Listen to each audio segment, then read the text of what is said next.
So, yeah. And this is one thing I want your opinion on, and we can move on to the next topic. Do you think that this revitalizes interest in the Vince McMahon lawsuit and the case and all of the wrongdoings that he may or may not have done, now that it's going to be a 6-part, 1-hour docuseries? it's definitely going to open it all up again. And then there's going to be more, individual and controversy. And, with WWE going into Netflix in 2025, it's best get this shit out now, right?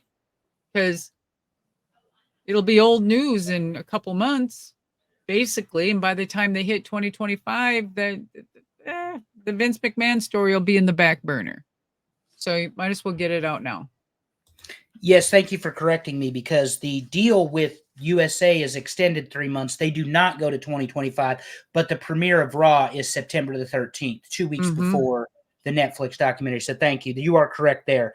But Raw is moving to Netflix January 2025 as part of a multi-billion-dollar deal. I mean, it's huge money. And SmackDown will be moving to USA. So Raw, they're off Fox. But Andrew, doesn't it make you think though that them having the Vince deal and then having WWE, I mean, that's a double dip for Netflix, don't you think?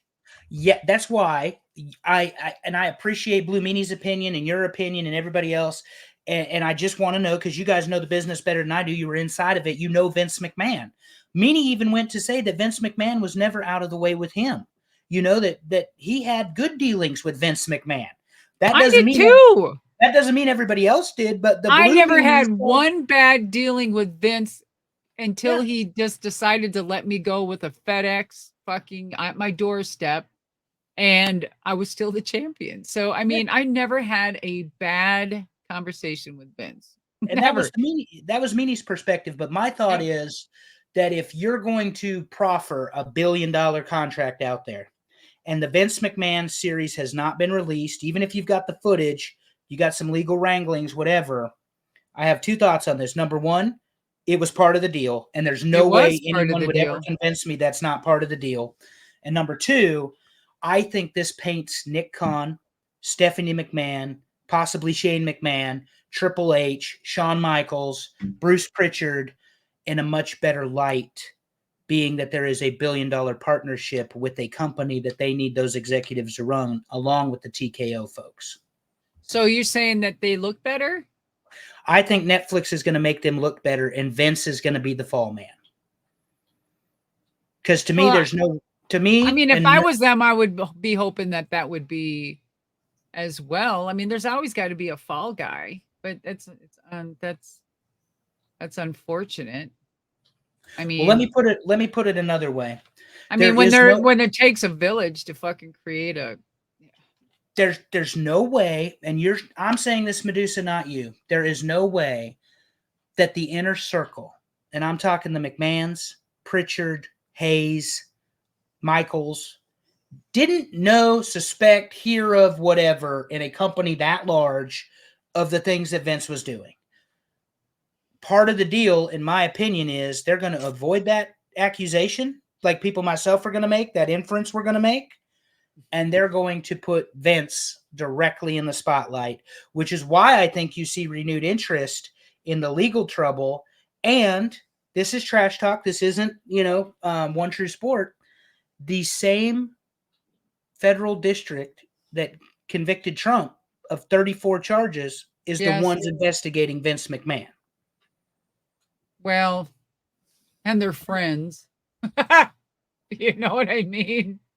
Not that has to do with anything. I'll just say it. It's a very liberal district that may want to make an example of Vince McMahon for all of the reasons that you've stated. That not only Trump, but all his cronies and friends are going to go down too. Maybe that's the precedence of that they're going to politically motivate. And the fact, like you said, we talk about Me Too and these sort of things. What bigger win could that particular federal court have than taking down not only the former president, billionaire, somebody like Vince McMahon, who is a billionaire?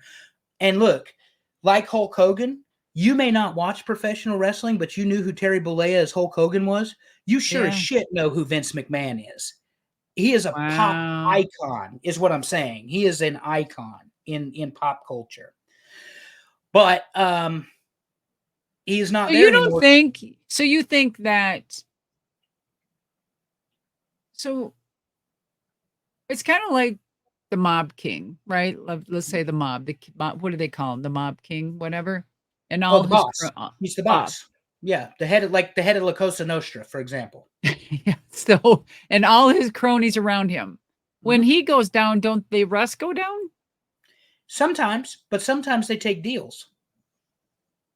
And so basically, turning on your family to save your own grace is that's what you do.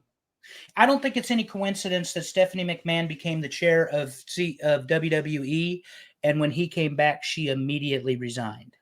Do you think that was a transition of show? I think that either A, her conscience got the best of her, or B, she wanted to be as far away from him as possible. Mm. And the reason I say that is because that's her dad. That's Mhm. her kid's grandfather. I Mhm. mean, this is something that people, this is more than just somebody I worked for. Um, but there's no way they didn't know her, Triple H, Shane's wife, that they didn't have some suspicion, and Linda too. But that's my opinion. I'm the I one.